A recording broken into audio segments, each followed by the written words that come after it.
Good morning, good afternoon, good evening. How is everybody?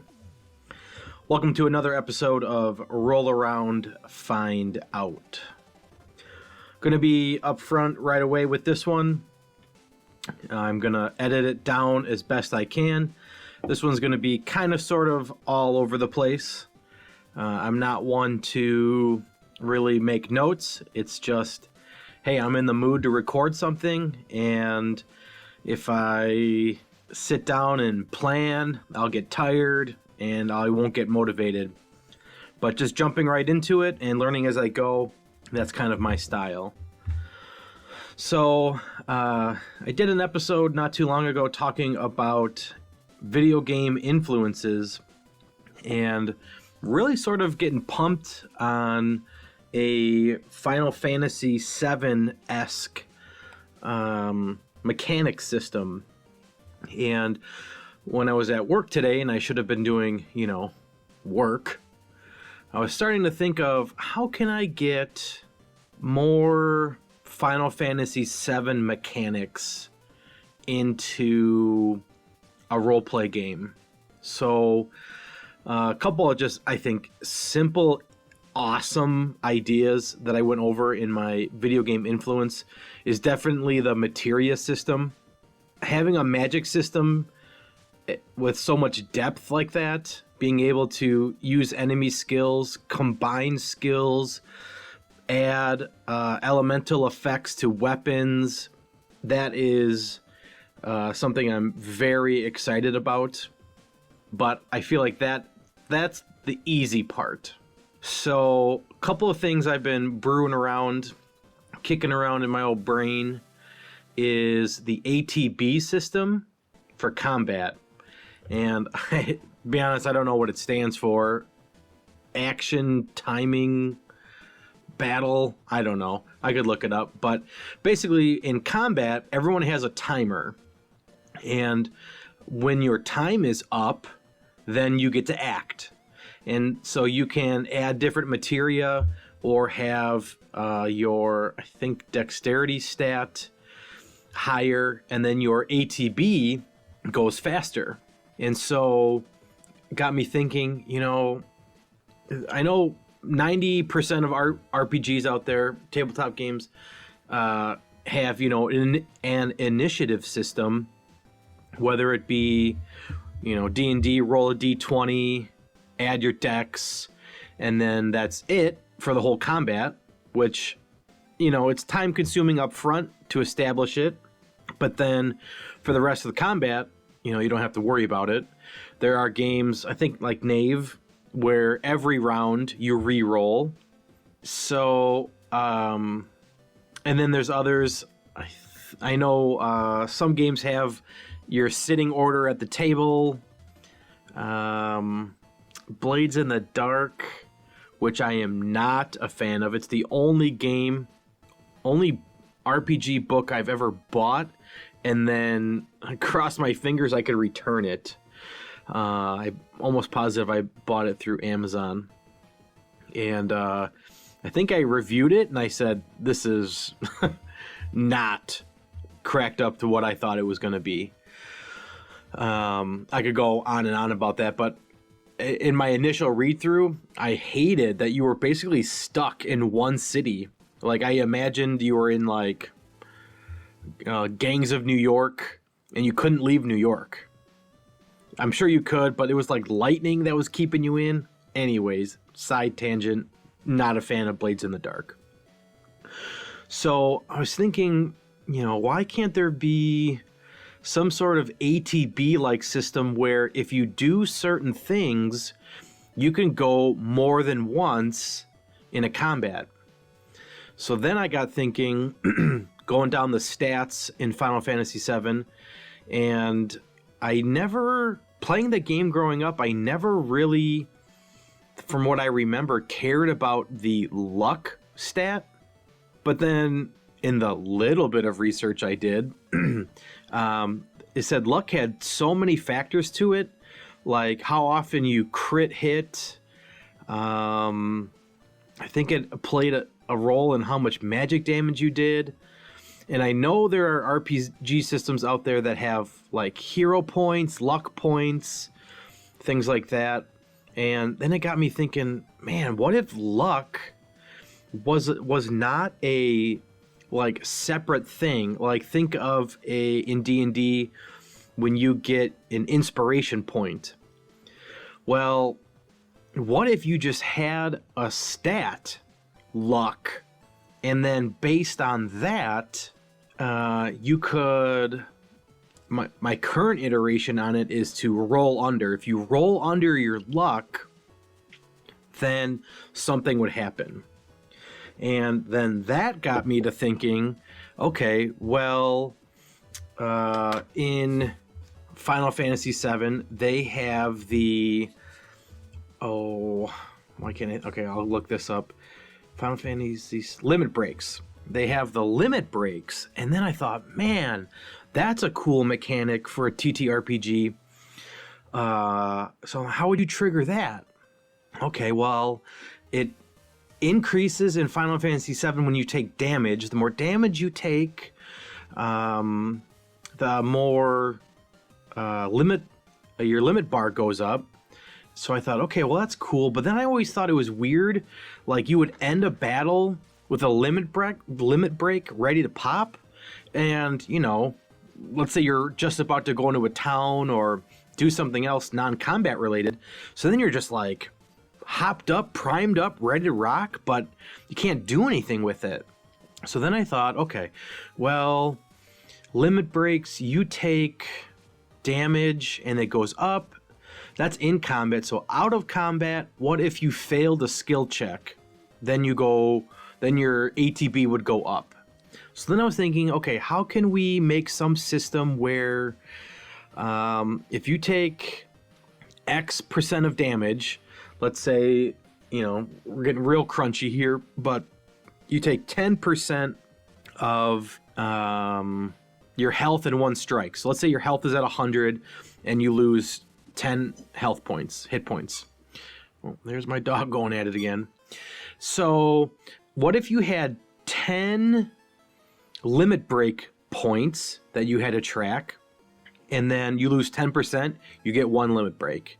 You fail a skill check, you get another limit break. And for Final Fantasy VII, there's nothing you can do until your limit break gets maxed out. And then you get a special attack. So thinking, okay, that would be fine, but role-playing game, an actual JRPG for Final Fantasy VII, or we'll just call it, you know, a video game. That's different than a tabletop. We could modify it where maybe your points can incrementally be used. So let's say 10 is your max for your limit break points, and you're at 3 limit break points. Okay, well, so maybe 1 limit break point is re-roll a die. 1 limit break point is, well, I guess re-roll, but re-roll an encounter or re-roll a skill check. And then I got thinking, oh, okay, remember I said I'm going to be all over the place. So then I got thinking, all right, I would love to have some sort of mechanic with sevens involved. You know, you got your D6, D4. I'm thinking, okay, D4. Well, then how do you get a 3-sided dice? Okay, well, that'd be a D3 would be D6 divided by 2. So I'm really struggling with getting a sevens mechanic, but kind of sort of, I think Savage Worlds does this. I don't own that. I've not read it, but I've forum searched and things like that, and they have step dice. So then I thought, oh, okay, what if you could... And I love player-facing roles. I think that makes for much more engaging combat. Players have something to do on offense and on defense. That's a no-brainer for a system I want. So then I thought, okay, Savage Worlds, I like their step dice. What if you could use step dice for your stats? So like strength, whatever your starting character would be. Let's say you've got a D4 for strength, D4 for defense, and D6 for luck. Okay.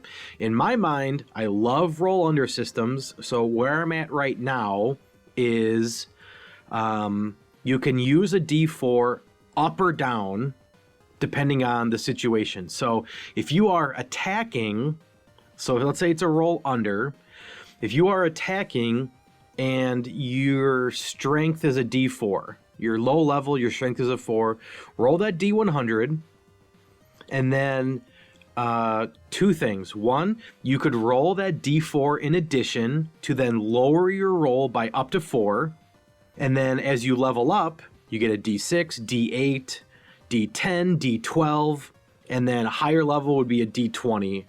And I feel like my initial thought on that is that's not busted. Now, when you roll, and then roll under system D100, you're typically trying to roll under, let's say, like 60 or 70. And yes, it obviously can happen that you would roll your D100 and you roll a 70, and then you roll a 20. And so then you would succeed, and you could essentially take 20% off of your roll, or to phrase it another way, increase your chances by up to 20%. And when I say it out loud, that doesn't sound crazy. At maximum skill level, you would be at 20. You could increase your chances 20%. That doesn't sound broken. So then that, or you could, since it's player-facing roles, when you are blocking, you can also use a D20 to increase your opponent's roll, or monster's roll, or whatever. So there's that. Then, all over the place, I know in roll under systems, usually doubles, crit, or fail. They'll crit if they're under your stat or over your stat. They'll fail, crit fail. So if your stat is, let's say, 40 and you roll under a 33, that's a crit success in a lot of systems. So if you were to roll 55, that's a crit fail for that system.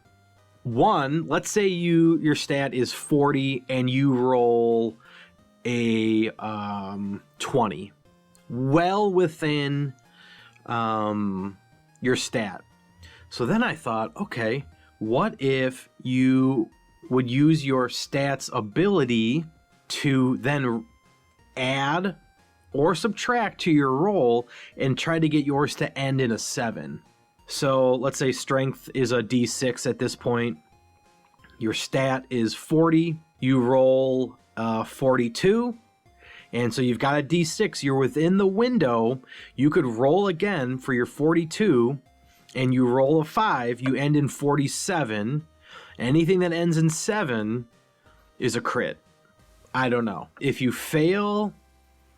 Okay, so here's a downside of that. If you fail your skill check and it's not a 7, why would you ever choose to roll a dice and make it a crit fail? So I guess you wouldn't. I'd have to talk to somebody smarter than me to figure out how much of a downside that is. You would still crit on your own. If your stat's a 40, you would crit on your own in a roll of 57, 67, 77, 87, 97, but you wouldn't have that extra ability chance to crit. Why would you do that? So I try to find a balance in all the things that I do. All of these dice are helping players. So I got to find another check, another balance for that point. I think I covered both my points there. Was using step dice for your abilities when they level up to increase your chances, and then also more crits.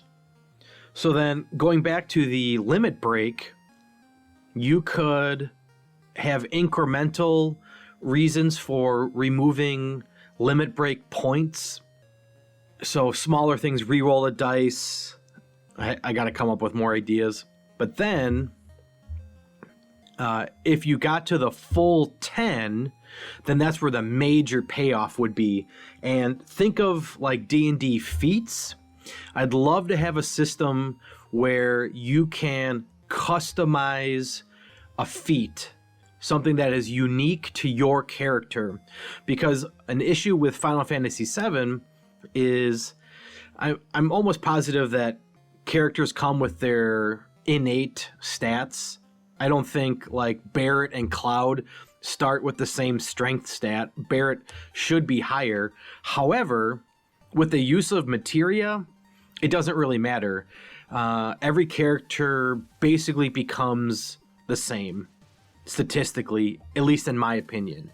And what would happen is, and I think in the remake of Final Fantasy VII, they negated this, which was when your materia levels up, like let's say you've got the most, I think, iconic summons materia would be Bahamut or Knights of the Round, probably Knights of the Round. And then so once you earn enough AP, basically level points for your materia, you'll get another Knights of the Round. Takes a long time, but eventually you will. So then characters lose their individuality, because if it's in your game plan, why would you not just use the best? Like if Cloud's got Knights of the Round, why wouldn't everybody else in your party, if given the opportunity to have a copy of Knights of the Round, why wouldn't they just use that? So a special limit break, either in the system designed, have 20, 30, 40, 50 pre-made options. Like example, Tifa, on some of hers, it's basically like a bunch of punches. I think one is like a death blow mechanics, basically like one big hit. And I might be wrong on that, but to the point, it doesn't matter. So whatever your character limit break would be, it's unique to you. So let's say you've got a boxing themed character. Okay, well, you've earned up, saved up enough limit points. You've failed enough. You've been injured enough. Your adrenaline's maxed out. Enough is enough. Vegeta going Super Saiyan. Goku's over 9,000. What's your unique move? And it could be 5 attack rolls. It could be double damage. It could be, if you saved up 10 limit break points, could be triple damage. It could be normally you attack one creature, now you can attack all creatures in a 15-foot area. Something like that. And as you level up, just like in Final Fantasy VII, you get a menu of choices of your limit breaks. Eventually they scale up and they become more powerful. But I think that would add uniqueness to your character. It gives choices to your character. I like the step dice feature. And then I think the last thing that I did a little bit of research and I'm really racking my brain. Something that I think would be really, really cool, and maybe it's out there already, I don't know, but I would love for there to be some sort of mechanic during combat. If it's not your turn, can players do something to be rewarded somehow? Maybe it is metagaming. Maybe your character, a character who it's not their turn, can metagame and help out another character and say, hey, don't forget, this enemy here is made out of metal and you've got your lightning. So, use lightning if you want. And then as a reward, maybe their ATB ticks up 1 point faster and they're ready to go next. In spitballing that around in my brain, I thought, that might be just too much going on. You really got to have just one player focused in on what they're doing. But I think that is a pitfall. I think that is an area of growth, an area of potential that can change the tabletop role-playing game space, if you can find something for characters to do, for players to do when their character's not up for combat, that would be great. If you use minis, you know, I don't. I'm theater of the mind usually. I usually play virtual, and that's just the way I do it because I have to.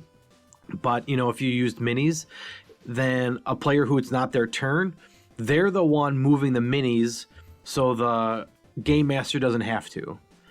They're the ones looking up spells, or if you've got cheat sheets for things, you know, it's somebody's job to look that up.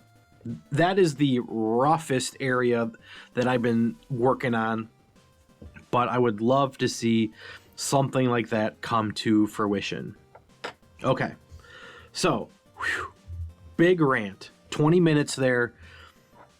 That's all ideas. That's all ideas that I was thinking. Now you're gonna get the slowed down, let's think about it. When I listen to these podcasts of mine, I'm a big and so I try to edit some of them out because I just imagine it's such a pain to listen to. So for this part, I will try to do that as well. But you're gonna hear me just fumble and thumble and mumble while I make notes to myself about, yeah, okay, let's see, how can we make this work? So, okay, let's just spitball here. I am not a master. However, I'm just going to write down some things. And I left a small note sheet I had at my work. So some of this is from memory. And I will probably revisit this topic. I kind of felt like this when I rewrote or did my hack of Knave. I just was really interested in getting a list of skills and converting it to a roll-under system. I kind of got that same itch, though this is definitely a much larger project. Okay, dice systems. I do not like the D20 system as far as D&D goes. Obviously, I'm currently playing D&D. It's totally serviceable, but I don't like how swingy it can be.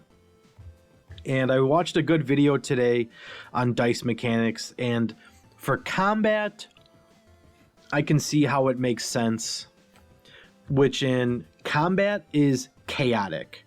So even if you're a trained fighter, the battlefield is moving, lots of moving parts, things happening, and I understand that you can roll a 1 and have a critical fail.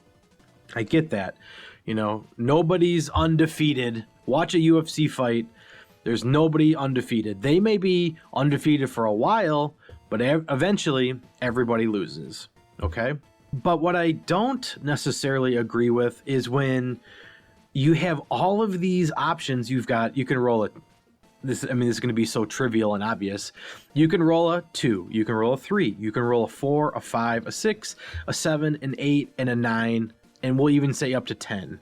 So you got from 2 to 10 of just most likely trash garbage attacks. Well, if you're the trained battle master, and yeah, maybe you're level 1, you're not the best, I get it, but that's just, in my opinion, a feels bad of, man, like, there's no reason why I should have missed this one-on-one attack on a goblin. Like, that is beneath me. He didn't, get the upper hand on me. It just happened to be the mechanic of I rolled low. And so, beyond 10, you're going to add your skill. You're going to add your proficiency bonus for D&D. And I get that that's, how they come up with the resolution number. Okay, well, you've got your skill, so you've got some talent in it. And, crit fail, I get it. Even missing, you're not going to hit all the time. But to me, there's just this wide range of numbers on the dice that don't necessarily represent your character. So a D20 system, as far as the D&D mechanic goes, that's kind of out for me. So then D20 roll under. That's how I did Knave, and I don't not like that. I think it is true to your abilities. If your strength is a 12, it makes sense that, okay, well, the cap here is 20. We've got our limit, it's 20. So you've got, if you're at 12, that times 5 would be a 60% chance. But it makes sense that, okay, well, I've got more of a chance to succeed than I do have to fail. And without having these modifiers to add up and down, I like that. But for some reason, for this Final Fantasy mechanic, a D20 just seems too small for me.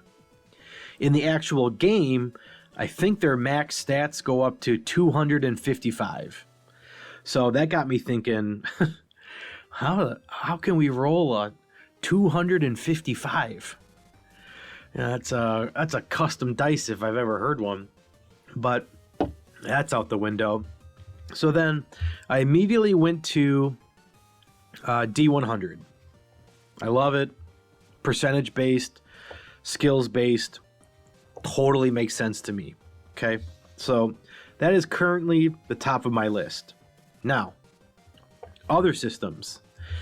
2d6 or 3d6 or 4 or 5 or 5d4. These are all things I'm kicking around. I'd love for there to be a 7-sided dice. 2d6 has a bell curve. If this is new to you, I think the average, the most common number to roll in 2d6 is, hold your breath, wait for it, 7. Love it. Fits with Final Fantasy VII. Okay? So, I'll circle back to that, but at its core, with a bell curve, you are less likely to roll a 1 as you are to roll, well, you can't roll 1 with 2d6, it'd be 2. You are less likely to roll 2 than you are to roll a 7.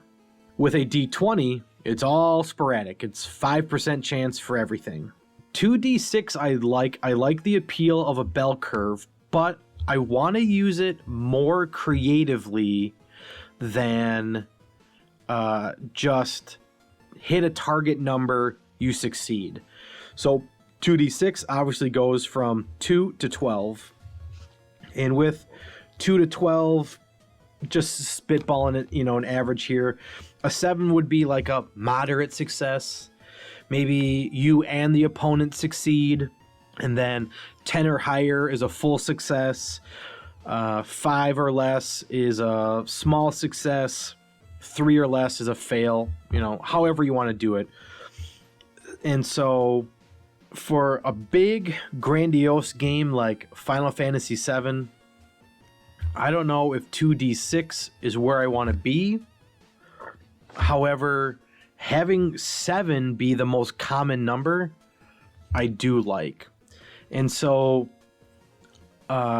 there's a game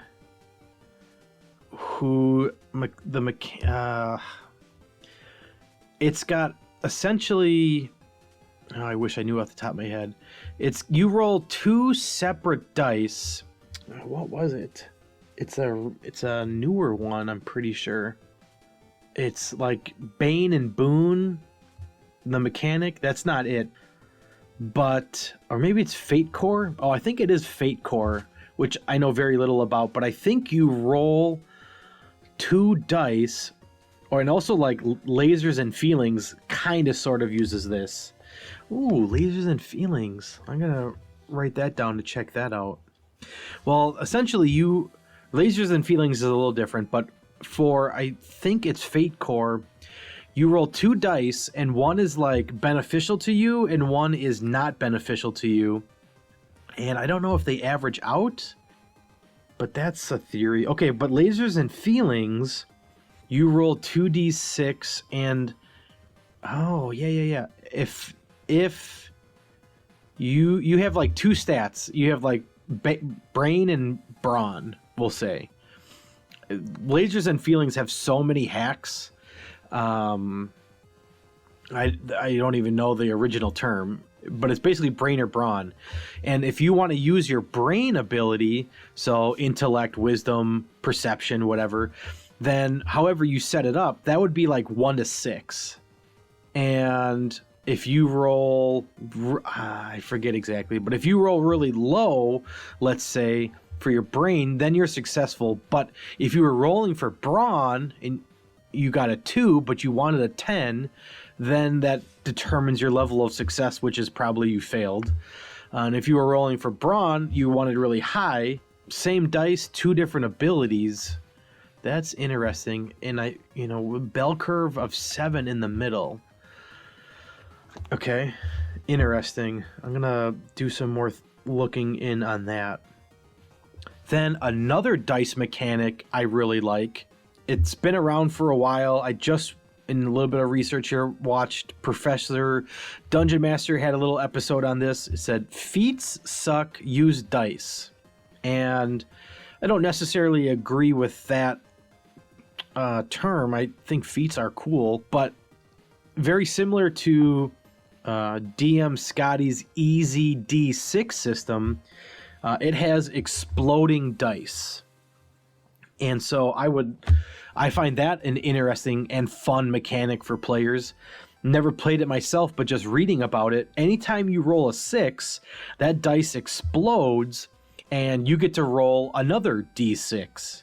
And while the chances are low, it's very exciting for a player to roll a 6. Oh, okay, roll again. Another one? Roll again. Okay, well, I didn't get it on the third one, but you're really, really wanting that 6.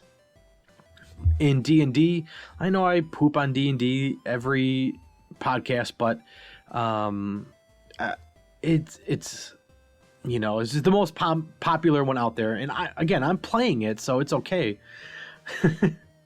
But okay, crit, double damage, all right, what else? Don't get me wrong, double damage is sweet, but I feel like there's just so much more room there for things that can happen. All right, so then 3d6, so a lot of that was 2d6, 3d6. Now we're getting back into a little more wild territory, a little more swingy. The more dice you have, the more... Well, you know what? Let me pull this up here. I've been pretty good of not umming and ahhing, but let's pull up 2d6 bell curve. Yeah, 7 is the highest chance at 16%. Okay, now let me do a 3d6 bell curve. The highest is, 3d6 giving a total of 216 combinations. Again, so it is a bell curve. You have a 12.5% of rolling a 10 or 11. Basically 11.5% for rolling a 9 or a 12, and then it gradually gets worse out to rolling a 3, which would be all ones on the dice, 0.5% to roll a 3 and 0.5% to roll 18. So super low chances for that. 3d6 I like for exploding dice, but then I was thinking, okay, with a roll under, how does this work? I don't know of a 3d6 roll under system. If the most you could be would be 18, your stats would have to cap at 18.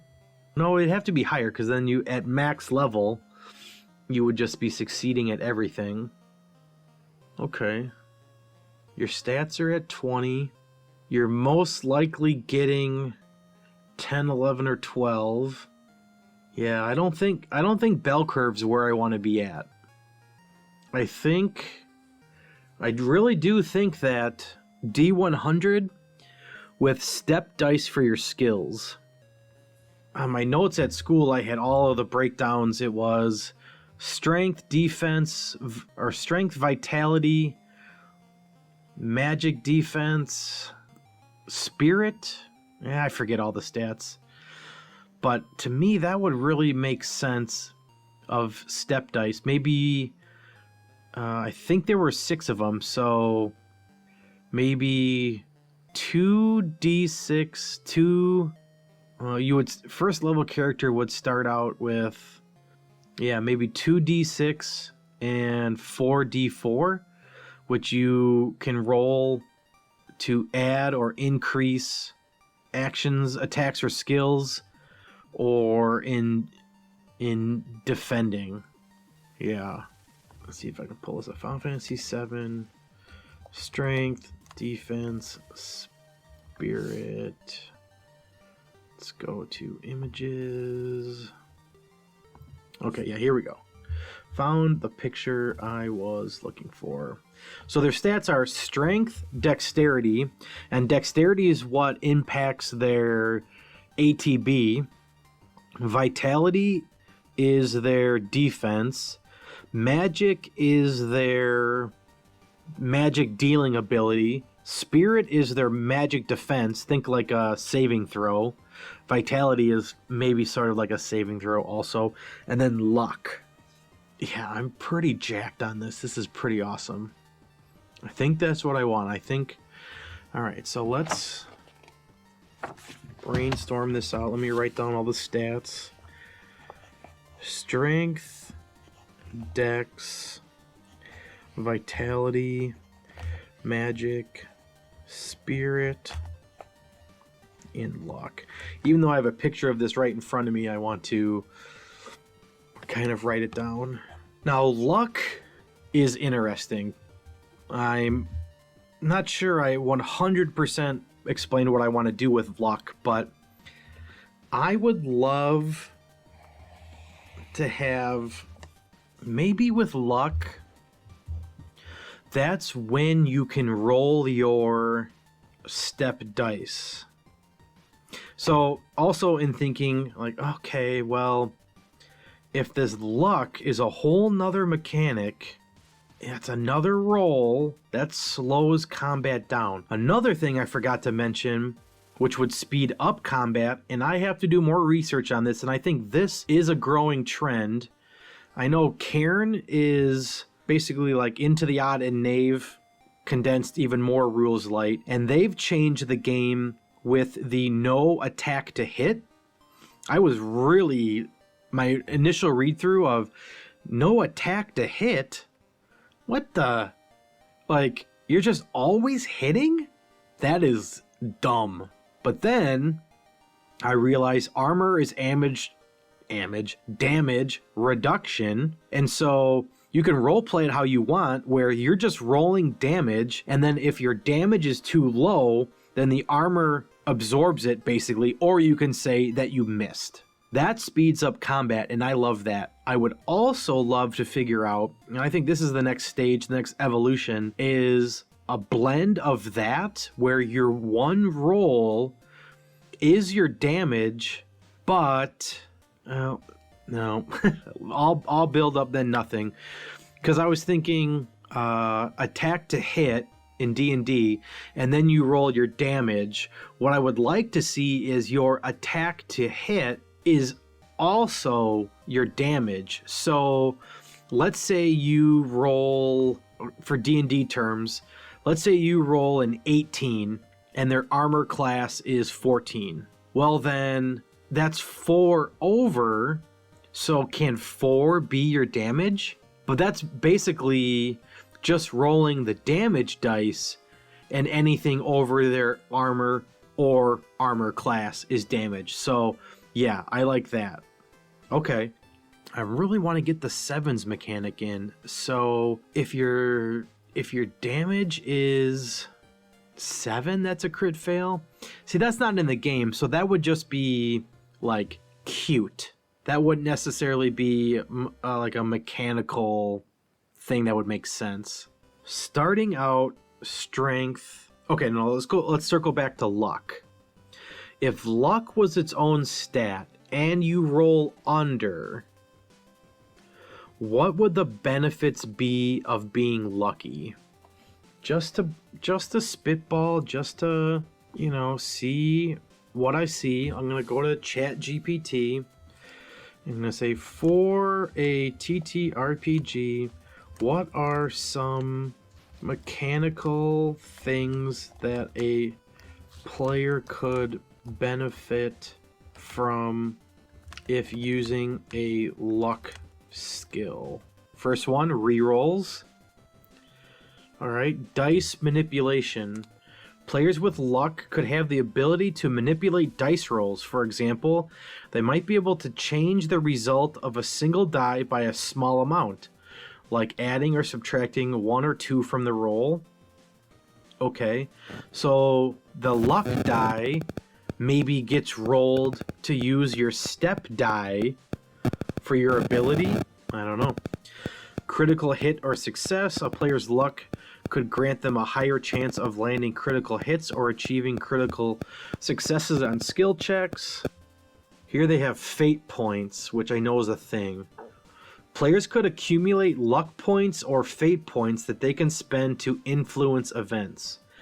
They might use these points to re-roll, change outcomes, or even introduce plot twists.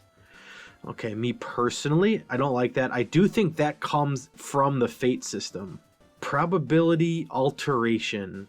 Players with a luck skill could temporarily alter the probabilities of certain events in their favor, such as increasing their chances of finding rare items or decreasing the likelihood of random encounters.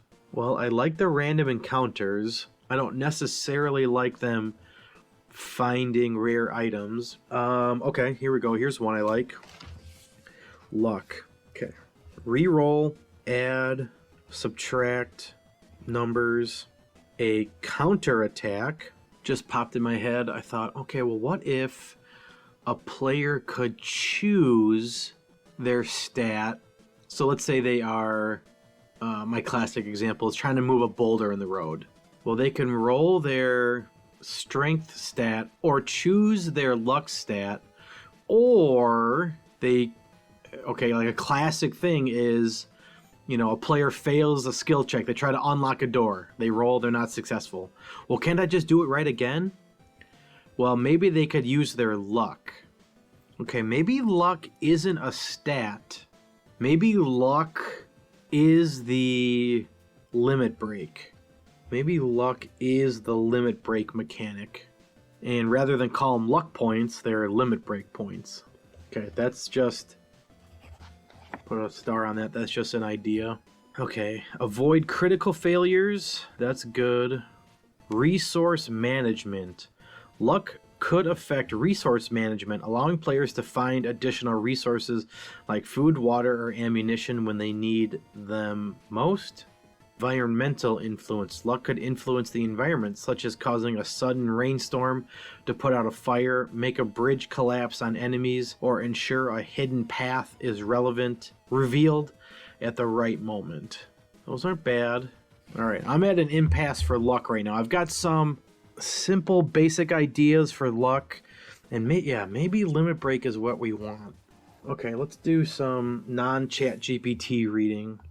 How do TTRPGs use luck? Alright, you gotta be tricky here because a lot of them are just like video game role-playing games. Which systems have a luck stat or mechanic? Dungeon Crawl Classics. Probably the first to include a luck attribute was Tunnels and Trolls.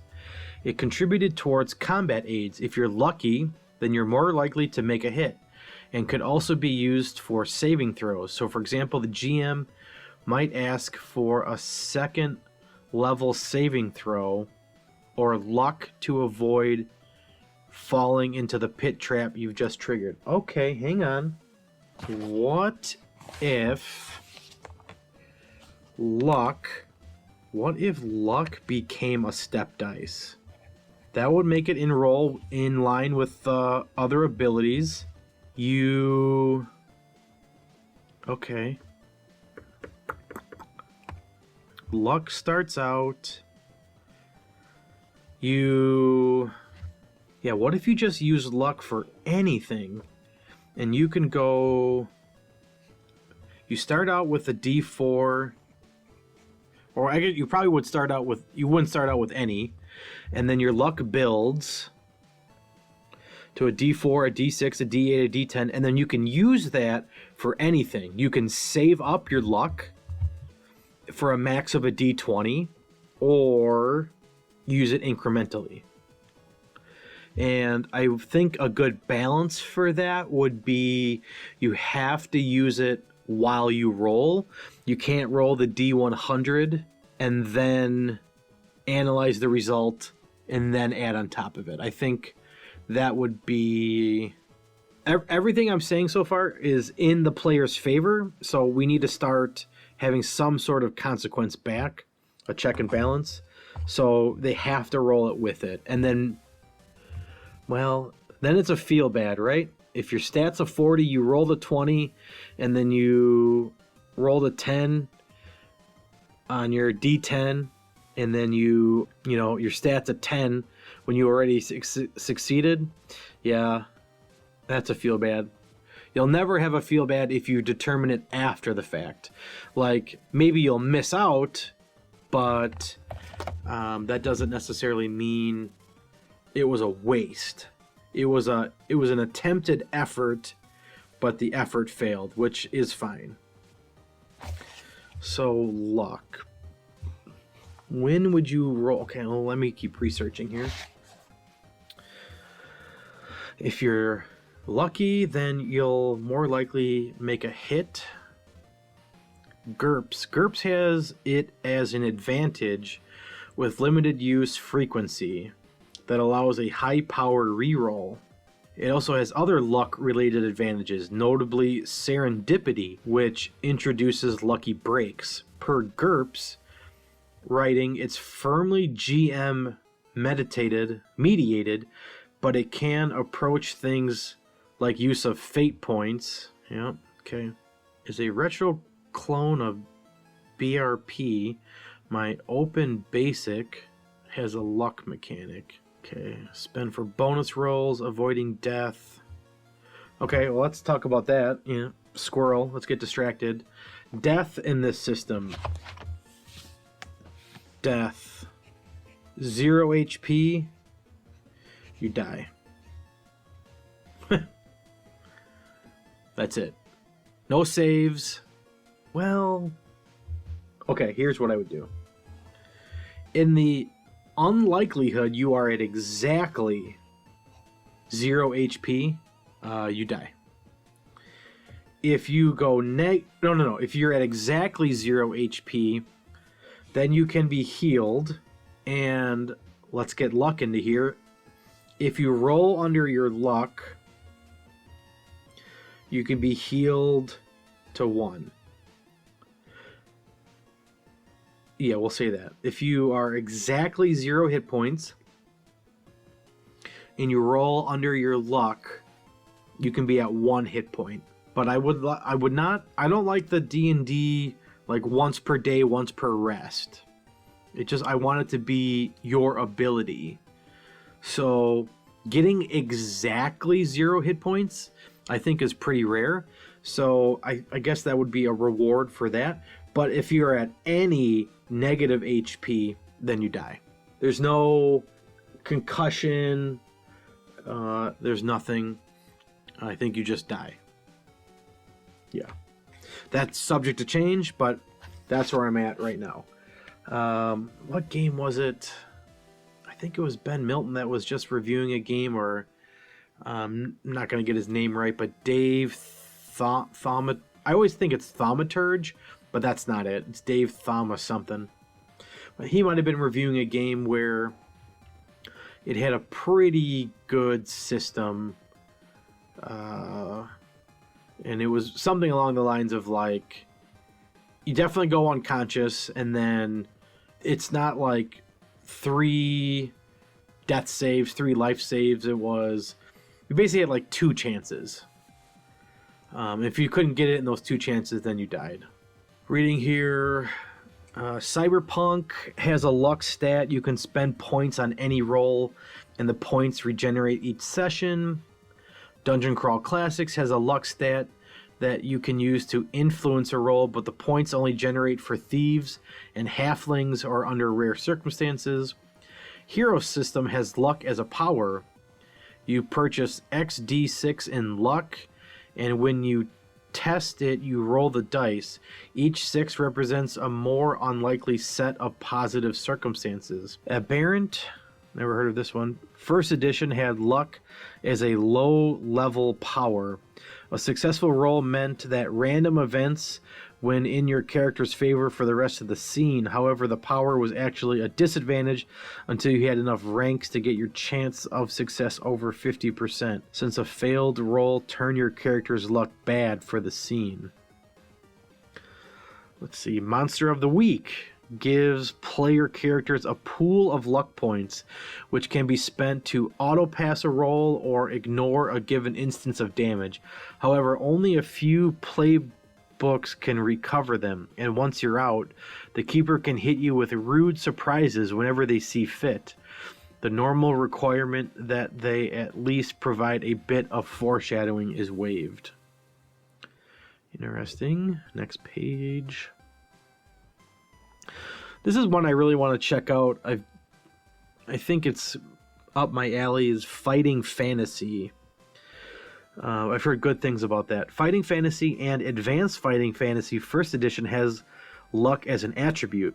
It's an all-purpose saving throw, and it degrades with use. The mechanic is simple. Roll 2d6 under your luck to either do extra damage or to avoid some horrible fate, and then reduce your luck by 1 afterwards. Okay. Fighting Fantasy, something about it. It is scratching an itch. But per Final Fantasy VII, your luck doesn't just randomly go down. Mutant Crawl Classics. The post-apocalyptic version of Dungeon Crawl Classics has a luck attribute. Characters can burn luck on point-for-point basis to get a bonus on a die roll. Humans and Plantians, intelligent mobile plants, regenerate luck points with time. Alright. And I should say, you know, Final Fantasy VII is a video game, and even though doing a podcast on how video games can influence your tabletop gaming, it doesn't have to be one for one. You know, if the mechanic in Final Fantasy VII video game is the more luck you have, the more crit attacks you can have, well, it doesn't need to be a static stat. You can still use those for increased crits, but you just lose it, but you will earn them back through possibly being hit or failing skill checks. So maybe that's the difference here. Maybe your limit break, like the game, like the video game, your limit break goes up when you receive damage. And your luck goes up when you fail skill checks. And the more luck you have, then you have increased step dice, which are like your stats, and you can use them for skill checks and combat. All right, I think that's it. Okay. I think I'm going to roll with that. Okay, so luck is not a stat. Luck is step dice, D4 to D20, which you get from a failed skill check. And maybe that will elaborate into more things than just failing a skill check. But I do like that. And then your limit break is based on when you receive damage. Your adrenaline goes up. Yeah. Yeah, luck you can use for anything. Limit break is a combat mechanic.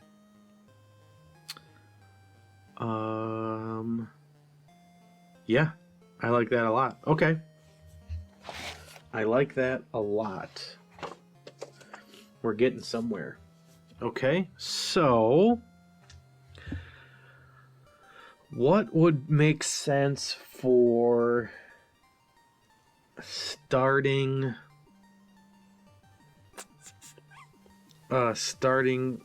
character stat? So let me pull up Mothership, because I still have all my Mothership from recording that. Oh, you know what? I also have a new one here. Oh, there is another bug hunt right here. Oh, shame on me. I talked about this one during my Mothership, and I thought it was someplace else. This looks so cool. All about Sean McCoy. Okay, here's a new one. Crown and Skull, which is from Runehammer. I've tried reaching out to him a couple of times on Facebook, and he just had a live stream. I understand this system except one point, and on Facebook I said, hey, what's the difference between like buying a skill point and leveling up a skill point?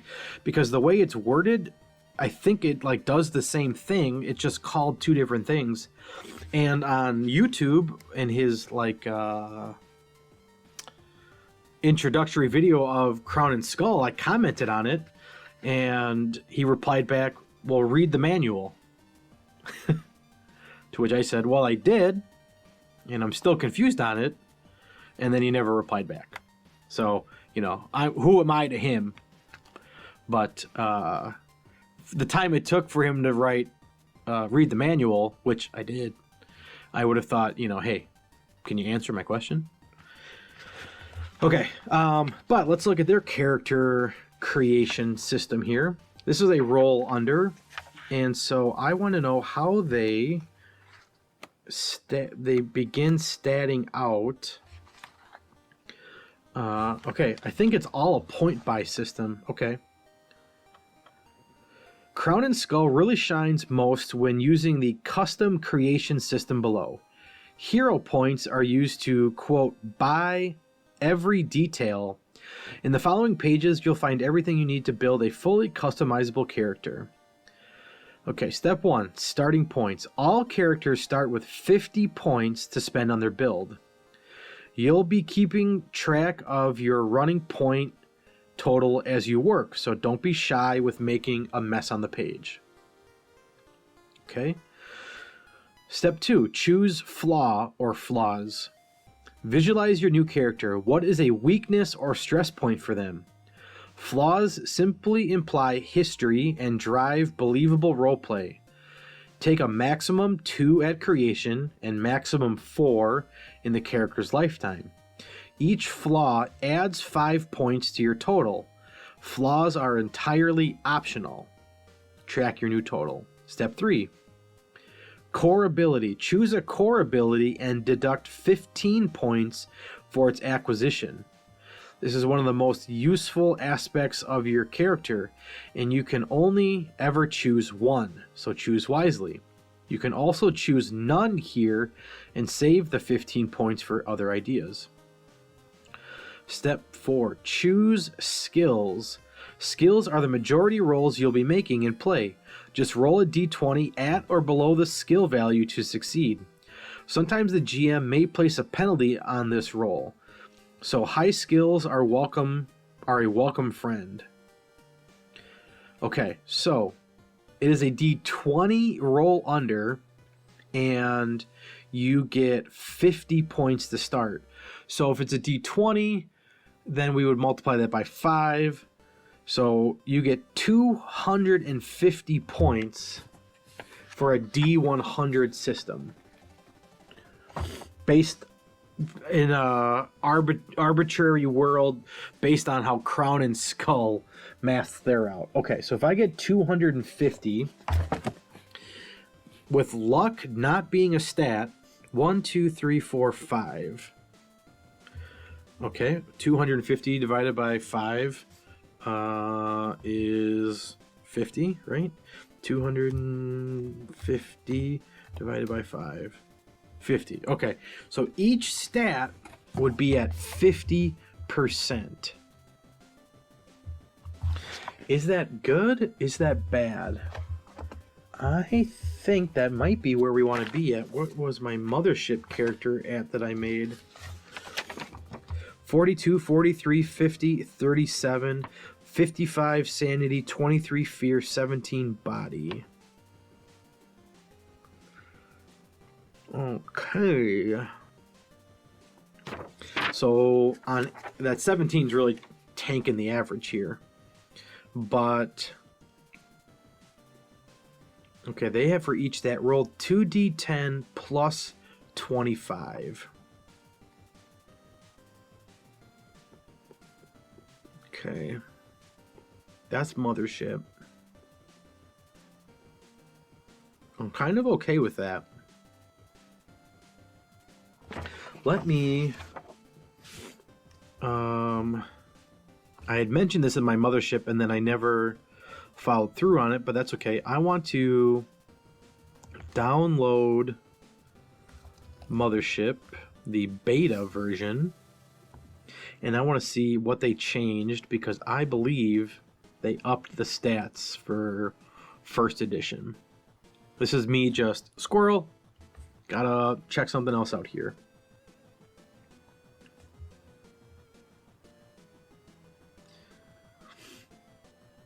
All right.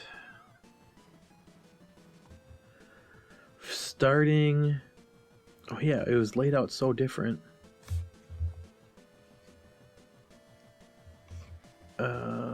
Okay, that's just an example character, I think.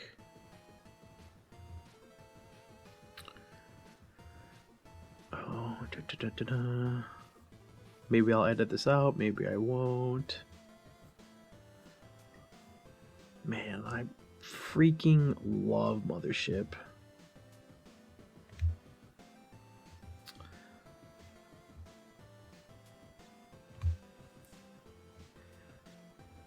Oh, it was just given to you.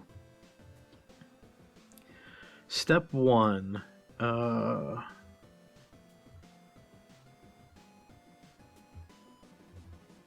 Roll 6d10 for each of your stats. Oh, yeah, okay. Sorry, it's rolled out different than first edition, which I've now become used to. 6d10 for your stats. And if I remember correctly, they changed it to 2d10 plus 25 because it was so swingy. Okay, so what if we compromised at...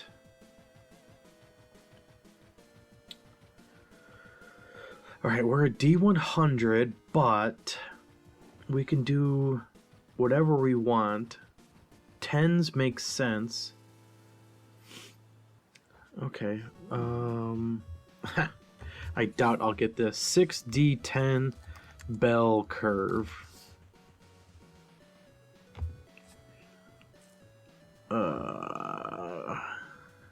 No. I just want to know. I know there's websites out there that will do this for me, but let's see. Roll dice. And if I put in 6d10, 1, 2, 3, 4, 5, 6. Okay, we're at 41 for that stat, which I like. 30. I like 30. We're at 42. 51, which would be like insane for Mothership. 23, that would suck. 44 would suck. No, I'm sorry, 44 is in the wheelhouse of normal. Ooh, 22. Yeah, that's bad. Okay, let me try this. Rolling up, or adding up all my numbers. 42 plus 43. 43 plus 50 plus 37. These are just numbers from my mothership character creation, which is, D100 game plus 17 equals 267 for 1, 2, 3, 4, 5, 6, 7 stats. Okay, so divide by 7.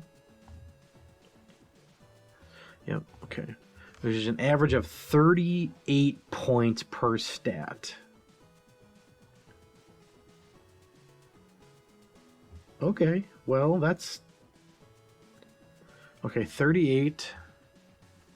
I think a 250 point buy system is a little high, unless, like Crown and Skull, we had some way to minus those with character flaws or 2 limit breaks instead of 1.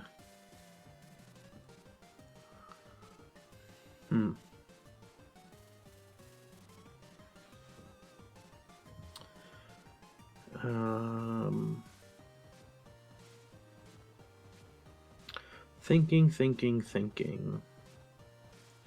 Let's just Google and see what's out there.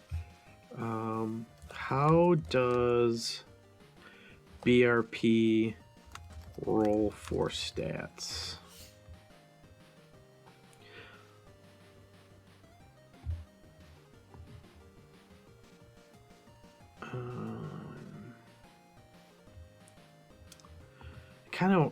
I don't own the BRP books, but I really should, because I love D100s. Roll under.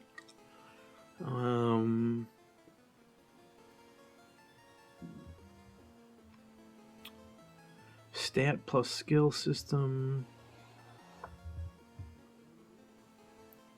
What is this? Legend? I think that's an old game. I found this post that I'm reading. I found an obscure percentile RPG from the 90s that uses a fairly unique method of combining stat plus skill to arrive at base percentages for final skill totals. Is anyone here interested in something like that? I don't know what all the options are in the new BRP book, new from 2008. But I do know that not everyone is happy with the usual BRP ways of doing things. This is not a BRP system, but the skill system would be a good addition to a game for anyone who likes it. Actually, stat plus skill systems aren't rare. Okay, this is a dead end, I think. Let me change from BRP to Mithras. How does Mithras roll stats? Which I own, and I don't really understand it. People say it's so easy, but the magic systems I just do not understand. My brain just doesn't get it.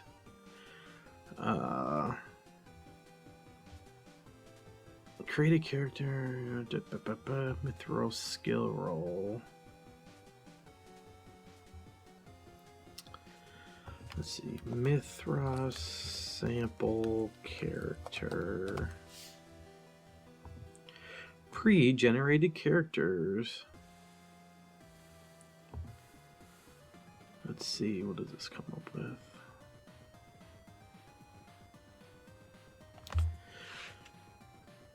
$3d6.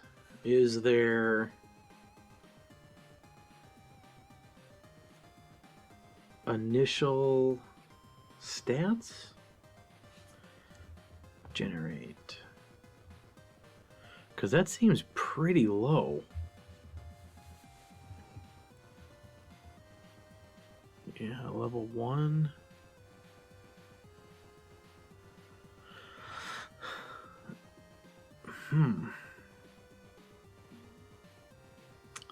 Skills. Pick. Okay, yeah, their stats and skills are different. Okay, let me just. art 37, athletics 26, boating 32, brawn 25, commerce 43, conceal 41, courtesy 41, craft 48, 46, 51, 30, 61, 50, 43, 44. Yeah, I'd like to be in the 40s, which maybe this is what I need here. Roll 2d6 plus 25. Well, okay, why don't I do 2d10 plus 30? If I were to add 5 for all those, it's just under 50%. Well, then I have to take into consideration the step dice too. They're going to get a bonus. So I guess I'm okay with them starting lower. Okay, and then when they level up, what would happen? When they level up, they could choose to... Maybe it would have to be at certain levels. Their stats always go up. Well, I shouldn't say always. I don't know where I got it from. I think it was Knave, and I really liked... they had to roll... Was it under their stat in order for it to increase? Hang on, I got something in my throat.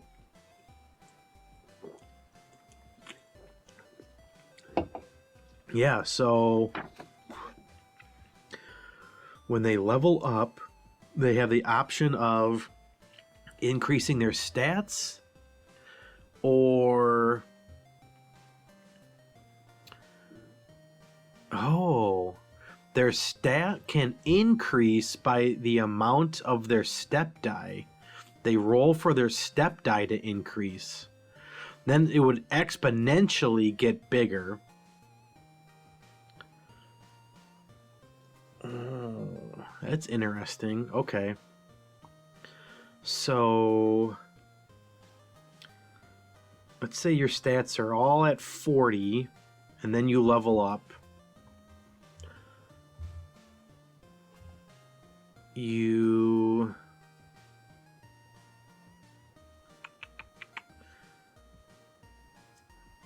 could bring your stat up by rolling your step dice. So early on it could be, what was it, 3d4 and 2d6s? Yep. And then they would get to... I wonder when would be a good time to then increase the step die. I wonder how Savage World does that. So let's search that up. Savage World leveling and step dice.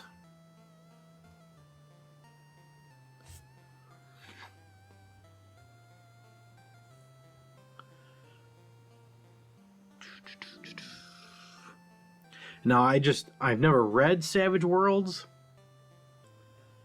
but from what I've read, okay, this Geekermedia,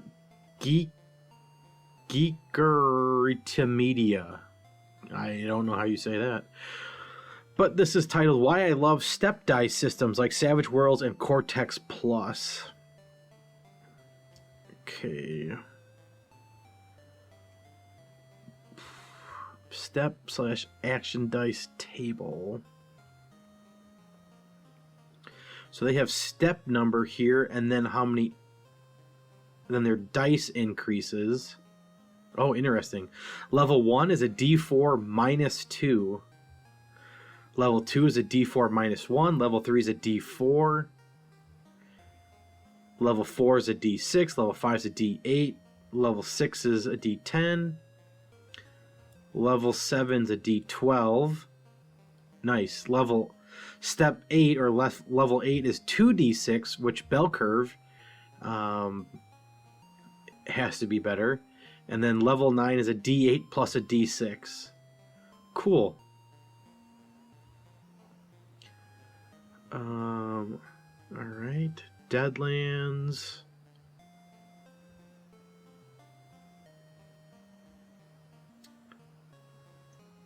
Okay. A character rolling 2d6 has significantly lower chance if you don't agree with the benefits of a sliding. All right. Oh, I'm glad I came across this article. That's cool.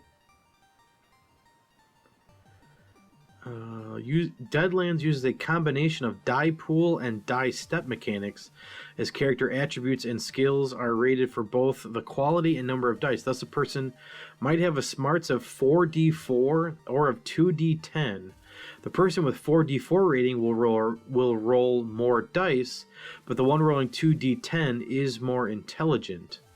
Like Earth Dawn, die rolls in Deadlands are exploding or open-ended, but unlike Earth Dawn, players select only the highest value from their pool rather than adding them together. Okay.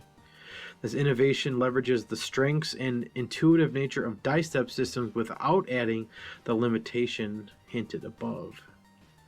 No, Earth Drawn. I never heard of this one. It's a sweet cover, though. The first role-playing game I can think of that uses a die step system is FASA's Earth Dawn's First Edition, published in 1993, with game mechanics designed by Greg Gordon and others, as stated. Geekerati. Oh, that's what this is. Geekerati. Wow.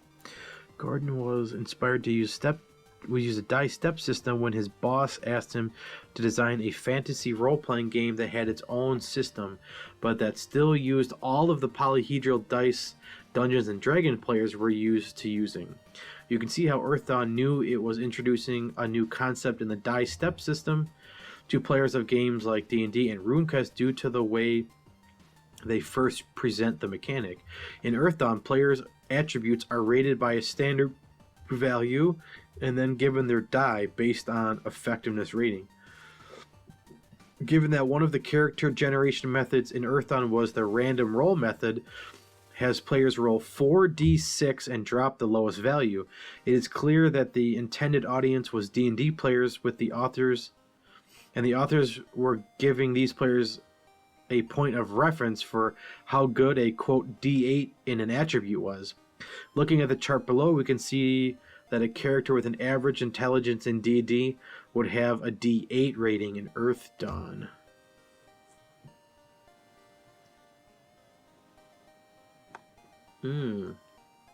Oh, okay.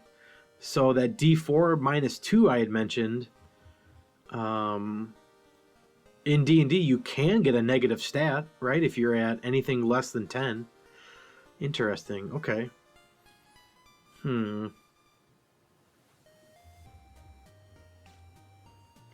All right. Well, subject to change. Well, let me do this for... Let me just mess around. Roll dice. 4d6, drop the lowest. Oops.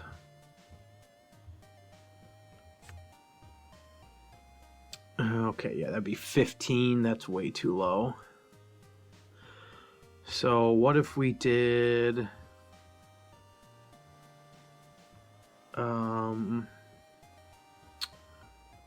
3d10, drop the lowest?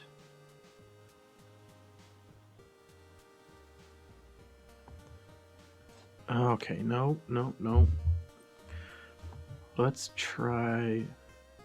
Okay, well, 60. I got 60-10 up here. Well, that's the original mothership. So, okay. All right, hang on.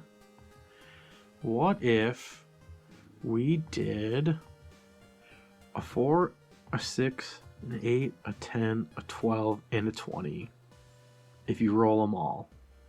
52, 38, 31, 40, 34, 36, 30, 43, 32, 39, 33, 36, 29, 26, 33, 38, 44,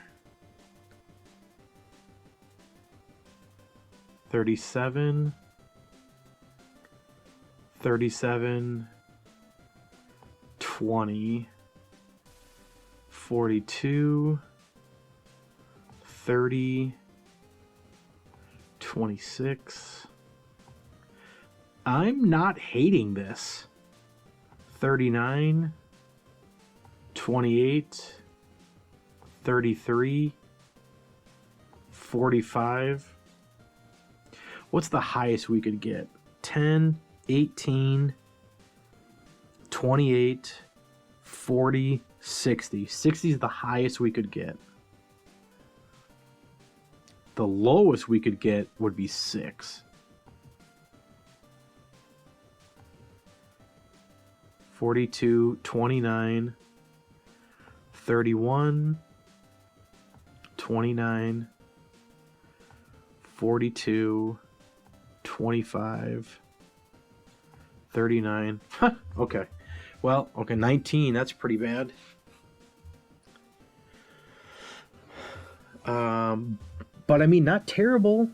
My mothership lowest is 17. Okay.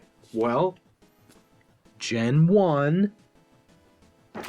Write this down. Let's get excited about it. Character creation. 1 of every D. D4, 6, 8, 10, 12, 20. Averaging, I'm going to say 28.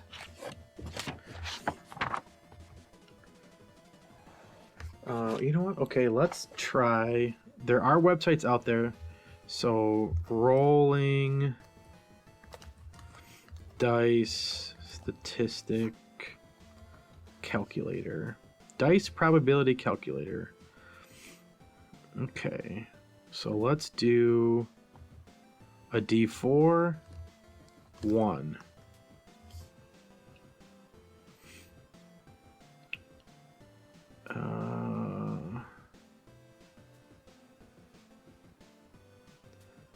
Oh, this is a weird website. Omnicalculator.com. Okay, I want one of these dice. What do I do? Choose the conditions.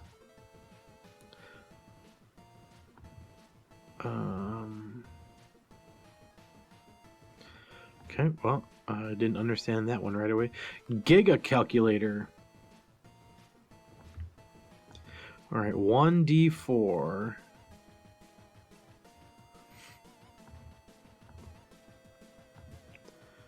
Nope, okay, can't do that. Anydice.com. Oh, I like this. Okay. 1d4. Calculate. What if I did 1d6? Calculate.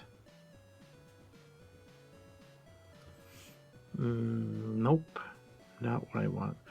Let's try 1d4, comma 1d6. Nope. Get rid of the comma, just a space. Calculate. No.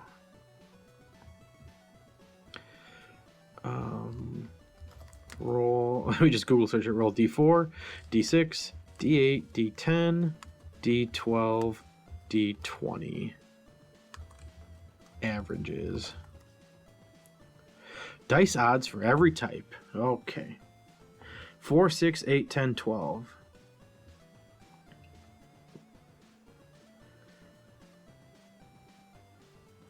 This table shows the percentage chance for rolling particular number or higher for each type. Nope, that's not what I want. It's just giving me like per dice. I want it all together.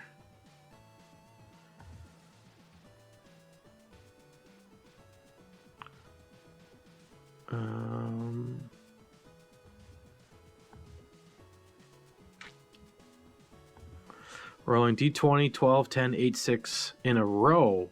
What's the probability of a 1 on at least one of the... No, okay. Dice average calculator.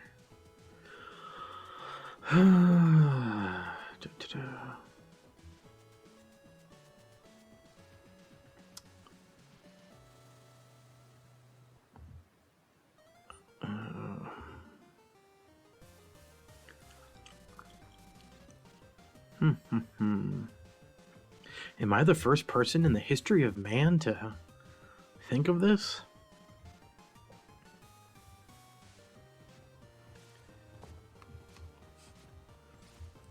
Let's see. Just not searching the right thing. Let's ask ChatGPT. It knows everything.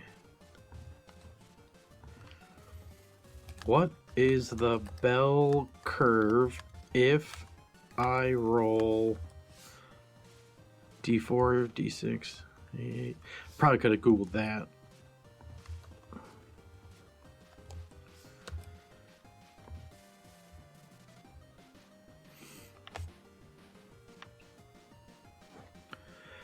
All right, it's giving me each individual dice. I don't want that. Let me say together.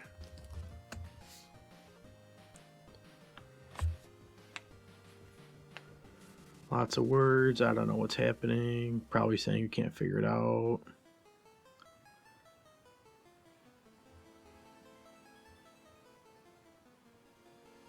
The result will be a distribution that looks more like a triangle or pyramid shape rather than a bell curve. The shape of this combined distribution will depend on how many dice you roll and the range of values for each. In practice, most TTRPG players and game masters simplify this by using lookup tables or software tools to calculate. Well, that's what I'm trying to do.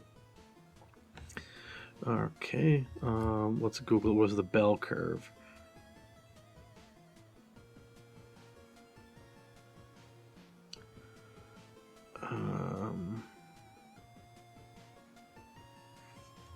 This is super interesting for the podcast, isn't it?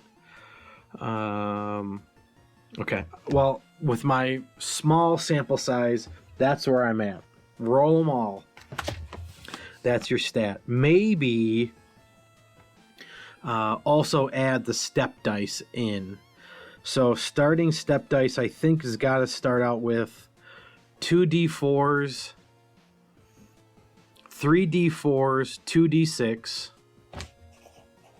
D4, D4, D4, D6, D6. And then when you level up your stat by your step dice.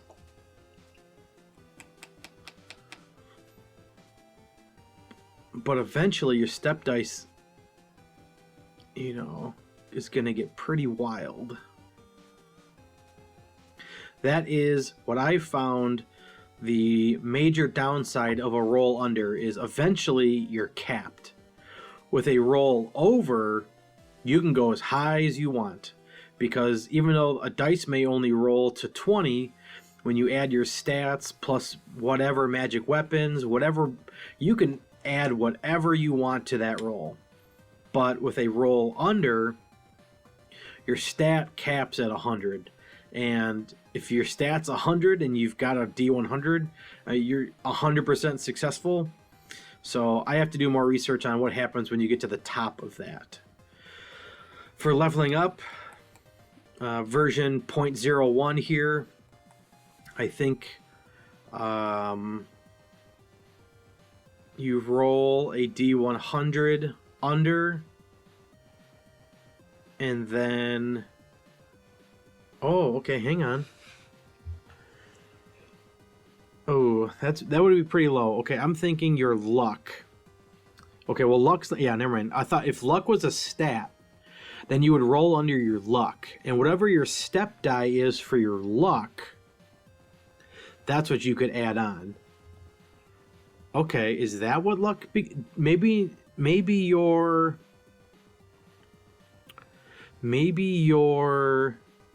abilities are just what they are, but your luck dice just becomes a step die. And are you always rolling your luck? Oh man, okay, that's something to think about.